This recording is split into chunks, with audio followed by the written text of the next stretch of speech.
Comment présenter efficacement la partie marché dans le business plan de votre projet de centre auto? C'est pour ça que je vous fais la vidéo d'aujourd'hui.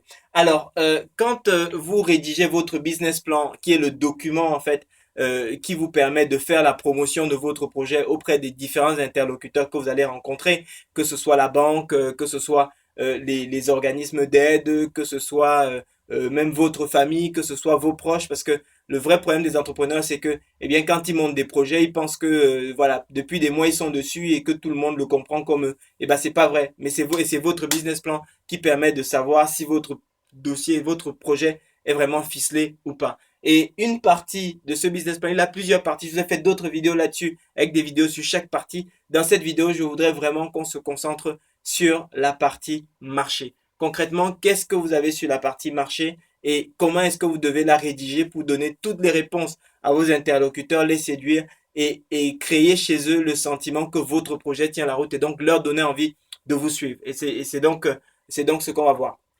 Globalement, en fait, dans la partie marché, il faut savoir que vous avez deux grandes sections. Vous avez d'un côté toute la section où vous allez parler de l'étude de marché en elle-même, et de l'autre côté, vous avez un côté un peu plus marketing où vous allez expliquer comment est-ce que vous capitalisez sur les informations de la première section pour monter un projet qui tient véritablement la route. Alors, dans chacune de ces deux sections, en fait, donc, d'un côté, et le marché côté études de marché et d'un côté, en fait, la partie marketing, c'est-à-dire comment j'utilise les informations sur le marché pour justement capitaliser sur l'opportunité d'installer un centre auto ou un garage automobile à l'endroit envisagé.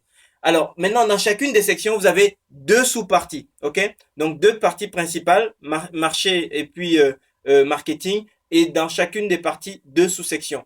Dans la partie marché, quelles sont les sous-sections que vous allez aborder? Première partie, première sous-section, vous allez traiter de tout ce qui a trait à la demande, c'est-à-dire les caractéristiques de la population sur la zone de chalandise que vous ciblez. Vous allez dire par exemple, voilà, j'envisage de m'installer sur à tel endroit, là, on a affaire à tel type de population. Voilà, on a à peu près tant de foyers, c'est plutôt des foyers c'est plutôt des foyers qui sont équipés de telle ou de telle façon. Les foyers ont en moyenne tant de véhicules sur ma zone de chalandise, sachant que tout ça, c'est des informations qui sont disponibles, c'est des informations qui existent. Donc ça, vous allez donc vous parler des foyers, vous allez peut-être parler également des entreprises parce que les entreprises sont des potentiels clients pour vous. Peut-être que vous allez également parler, peut-être que vous avez des partenaires comme des concessionnaires avec qui vous pourrez monter des deals, etc., etc. Donc sur toute cette partie, toute cette section, vous allez parler globalement de tout, d'où va venir la demande. Ok? Donc ça c'est, on est dans la première sous-section de la première partie. Donc la première partie c'est le marché, première sous-section, eh bien c'est là où vous parlez de tous, de d'où va venir la demande, d'où vont venir les clients. Ensuite, deuxième partie, c'est la deuxième sous-section de la partie étude de marché, vous allez parler de la concurrence. C'est-à-dire que, en clair, vous dites, il y a sur la zone de chalandise, j'envisage de me mettre à tel endroit, sur cette zone de chalandise, il y a un marché potentiel qui se présente de telle ou de telle façon, qui a telle et telle caractéristique, mais je ne suis pas seul. Il y a déjà tel, parce qu'aujourd'hui, bah, ces gens qui ont les voitures les font bien entretenir quelque part. Donc aujourd'hui, voilà, il y a tel qui est placé à tel endroit, qui fait ça, il y a tel qui est placé à tel endroit, qui travaille de telle manière, tel qui est placé à tel autre endroit, qui travaille de telle manière.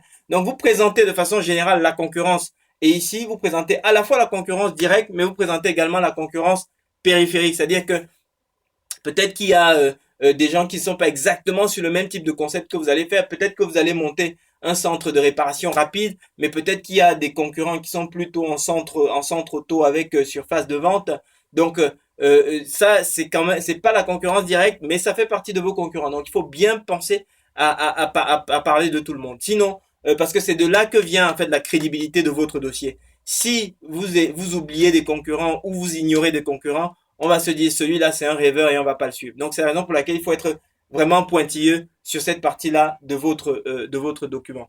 Ensuite, deuxième section maintenant de la présentation du marché, eh bien c'est la partie marketing. Et ce que je vous invite à faire, c'est de regarder, je vais parler de cette partie marketing dans une autre vidéo à part entière de façon à ce que les sujets soient bien séparés, mais comprenez bien que dans votre business plan, eh bien c'est des parties qui doivent se rejoindre dans votre document. Donc, pour récapituler, partie donc sur la présentation du marché, donc une partie étude de marché, une partie marketing. Dans la partie étude de marché, vous présentez d'une part la demande et d'autre part, eh bien, vous allez parler de la concurrence. Donc voilà un petit peu les principaux, les principes essentiels pour présenter cette partie-là. Est-ce que vous avez déjà fait le boulot pour votre zone de chalandise? Est-ce que ces éclairages vous permettent de voir un peu mieux comment est-ce que vous allez pouvoir formaliser les informations que vous avez déjà à gauche, à droite?